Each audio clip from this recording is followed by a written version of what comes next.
നല്ല രസമുള്ള കഥയാണ്. ഒരിക്കൽ സൈനബ എന്ന സ്ത്രീ ഉണ്ടായിരുന്നു. മുത്തനബി സല്ലല്ലാഹു കുറച്ച് ആടിനിറച്ചി കൊടുത്തയച്ചു. സമ്മാനം കൊടുക്കുന്നതാണ് കേട്ടോ.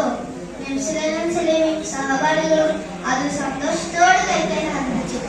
പെട്ടെന്ന് നിമിത്തങ്ങൾ, ആരും ഇത് ഭക്ഷിക്കരുത്, എല്ലാവരും കൈകൾ നിർത്തുക, ഇതിൽ വിഷം കലർത്തിയിട്ടുണ്ട് എന്ന് പറഞ്ഞു. എല്ലാവരും അത്ഭുതപ്പെട്ടു.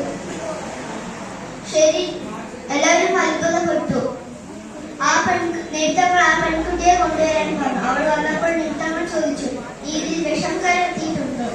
ഉണ്ട്. അവൾ മറുപടി പറഞ്ഞു, നീ ഇതിൽ എന്തിനാണ് വിഷം കലർത്തിയത്? നബി സല്ലല്ലാഹു അലൈഹി വസല്ലം തങ്ങൾ വീണ്ടും ചോദിച്ചു, താങ്കൾ യഥാർത്ഥ പ്രവാചകനാണെങ്കിൽ ഇതിൽ വിഷമുള്ള താങ്കൾ അറിയാം, അതിനെ പരീക്ഷിക്കാനാണ്.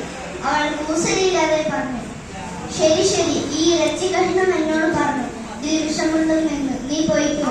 നബി സല്ലല്ലാഹു അലൈഹി വസല്ലം നിമിത്തങ്ങൾ അവൾക്ക് മാപ്പ് കൊടുത്ത് പറഞ്ഞയച്ചു. പ്രിയ സുഹൃത്തുക്കളെ, നിങ്ങൾ എന്റെ കഥ ശ്രദ്ധിച്ചല്ലോ. സ്വഭാവം എങ്ങനെയുണ്ട്? താങ്കളെ കൊല്ലാൻ ക്ഷണിച്ചാളെ അപ്പോൾ തന്നെ മാപ്പ് കൊടുത്തല്ലേ? അത്തരത്തിലൂടെ ജീവിക്കാൻ അള്ളാഹു തൗഫീഖ്